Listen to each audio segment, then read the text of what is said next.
Hola, soy Fabricio Mejía. Esta es la columna de esta semana y se llama La burocracia enchilada. Hace unos días el Instituto Nacional Electoral sacó un anuncio para contestarle al Poder Ejecutivo sobre si las elecciones en México son o no más caras que en Panamá o en Argentina.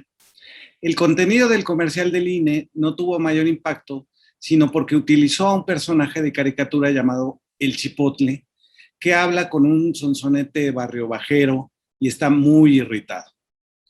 El bautizo del Chipotle fue el mismo día que se convalidaron las casi 3 millones de firmas en por lo menos 17 estados de la República que se necesitan para la revocación de mandato. Las dos voces chocan en esta cuarta transformación: la de la burocracia dorada que interpela a los ciudadanos con un chile y la de los ciudadanos que expresan su deseo de ir más allá de la democracia de cada 6 años. Este choque de voces me dejó pensando. Desde el inicio de la ola democrática en el país, 1988, una voz, la que proviene de cierta academia y de la cultura priista, trató de acallar a la otra, la que viene de la creciente politización de los ciudadanos siempre excluidos del debate público. La primera voz, la del Chipotle enojado, justificó los fraudes en 1988 y en el 2006 con el argumento de que era preferible la estabilidad a la democracia. En 1988, personajes como Octavio Paz, Enrique Krause y Héctor Aguilar Camín dijeron que, como no se podía conocer el resultado final de la elección, lo mejor era dejar las cosas como estaban, es decir, convalidar el triunfo claro e inobjetable de Carlos Salinas de Gortari. Este mismo pasó a crear en 1990 al primer instituto electoral, el IFE, que presidía ni más ni menos que el secretario de Gobernación, Fernando Gutiérrez Barrios.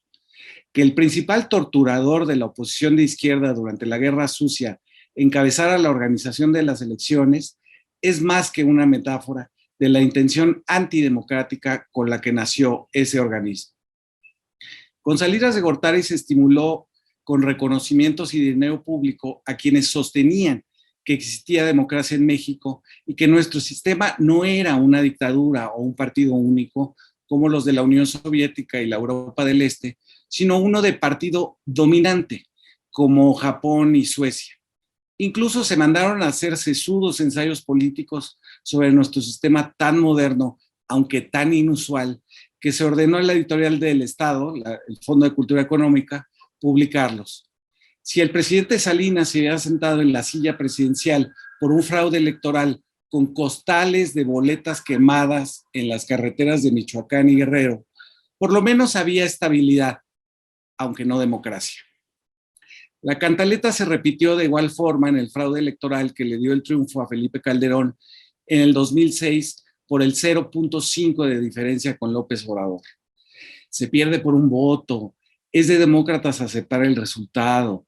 Lo importante es la institucionalidad, es decir, que se queden en el poder los que supieron usar la fuerza, el dinero y los medios, y no tanto los sufragios. Un desplegado firmado por algunos de los actuales consejeros electorales del INE, como Ciro Murayama, se inclinó no por el recuento de votos que pedían los ciudadanos en las calles, sino por acatar lo que decidiera el Tribunal Electoral. Como desde el inicio en 1988, en el 2006 se optó por la estabilidad y no por la voluntad popular. Para la voz enchilada del chipotle electoral, la democracia es un sistema de reglas, nada más. ¿Cuántas veces oímos esa letanía de que los votos cuenten y se cuenten?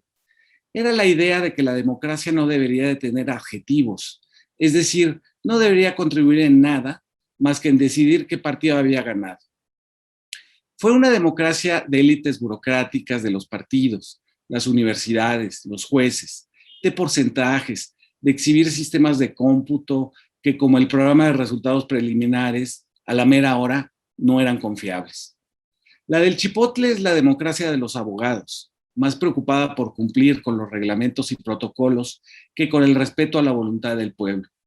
De hecho, esta última palabra, el pueblo, estaba prohibida por los democratólogos mexicanos porque denominaba la parte de la democracia, demos, que no les interesaba, Para ellos se debía de hablar de consumidores de ofertas políticas, no de ciudadanos que detentan la soberanía, de gente que escoge entre partidos que se anuncian en la televisión y no de ciudadanos que adquieren una responsabilidad del mandato que entregan cuando votan.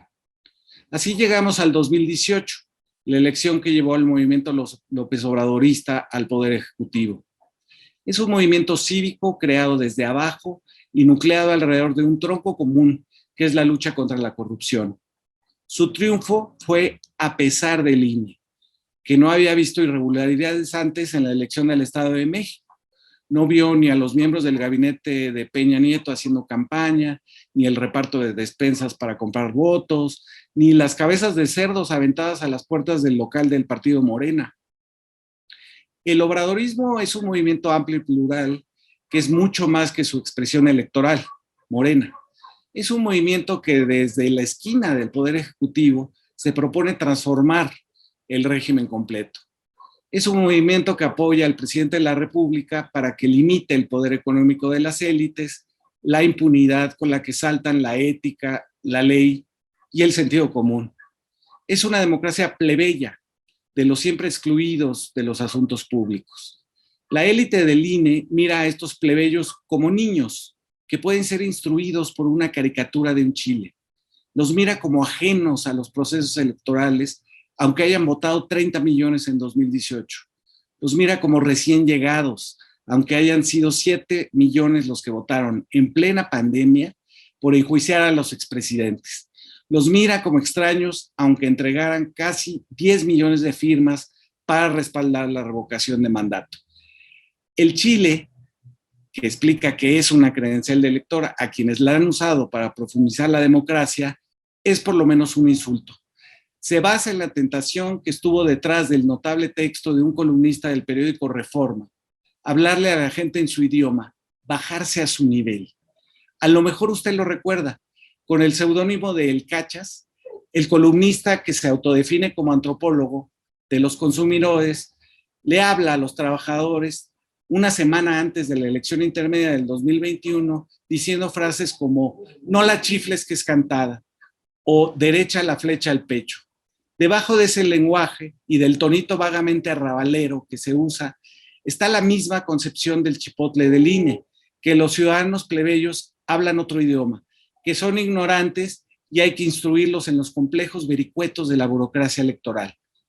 En el siglo XIX, a los plebeyos se les trató de peladitos y en el siglo XX de nacos.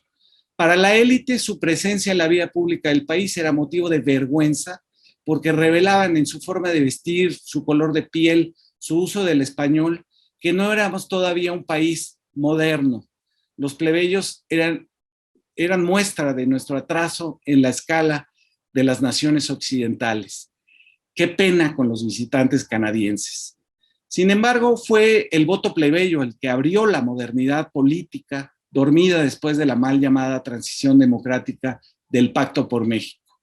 Quienes hayan inventado al chipotle no pueden ver que la modernidad no es el emprendedor, sino el ciudadano politizado que plantea sus conflictos de manera pública, que está contra los privilegios y contra su efecto corruptor, contra las élites corporativas que no pagan impuestos y contra las burocracias doradas que no se quieren reducir el sueldo, que tienen abogados para ampararse. A esos peladitos, a esos nacos, ahora se les llama populistas, es decir, aquellos que aparecen por primera vez en el discurso público después de 3 décadas de querer ocultarlos. Los propios consejeros del INE, Córdoba y Murayama, han dictado cátedras sobre el populismo, como si la inclusión de los olvidados de siempre en la política fuera una distorsión de la propia democracia. Según ellos, la revocación del mandato, las consultas populares para decidir sobre, por ejemplo, la instalación de una cervecera en un desierto donde la gente no tiene agua, son peligrosas para México. Le llaman a eso plebiscitarismo. Para ellos, demasiada democracia es mala para la democracia. Al negarse a reconocerle su ciudadanía plena a los plebeyos, el chipotle se enoja y los compara, como escribió un exconsejero presidente del IFE, con perros de Pavlov que van a las urnas a la menor convocatoria. No reconocerle a los plebeyos su soberanía hace que vean a los ciudadanos como manipulados por un líder que les habla en su idioma. Es no entender ni lo más mínimo de la politización de los de abajo, de sus deseos de justicia y su encono con la corrupción impune. Creer que si se les habla a los plebeyos con el lenguaje que la élite cree que usan, entenderán que su lugar sigue estando fuera de la política. Cuando se ponen en público los conflictos antes soterrados, la élite llama a eso polarización. Más que definir la nueva situación política, decir que las demandas populares son polarización define a las élites. Según ellas, antes vivíamos en una armonía, en el país de no pasa nada, en la despolitización del todos son iguales, del yo no me meto en la política, del ya pónganse a trabajar. En una ponencia del 9 de diciembre del año pasado, el consejero presidente del INE, además de reconocer que su programa de educación cívica fue copiado de la Alemania de la modernísima era post-Hitler, asegura que, cito, los populismos nacen del conflicto y necesitan del conflicto para existir. Por eso la lógica del populismo es alimentar ese conflicto, inventar o identificar a los antagonistas, a los enemigos, y para, a partir de ello, sobrevivir. Fin de la cita. Entonces, según el consejero Córdoba, no existen conflictos en las sociedades, sino que se inventan para hacer política. Este lugar campestre e idílico era el Pacto por México, donde las diferencias entre izquierdas y derechas se borraban con unas maletas de billetes. La del Chipotle es la burocracia dorada que se opuso una y otra vez a la voluntad popular, tachándola de peligrosa para esa supuesta armonía pluralista. La de la estabilidad despolitizada, con partidos que no representan conflictos, la democracia de los abogados. Ahora ella misma se retrata enojada, frenética, como un chile. Lo que no encontrará esa burocracia dorada entre las cajas con los 10 millones de firmas será el vaso de agua que les alivie tanto ardor. Muchas gracias por escuchar. Nos vemos la siguiente semana.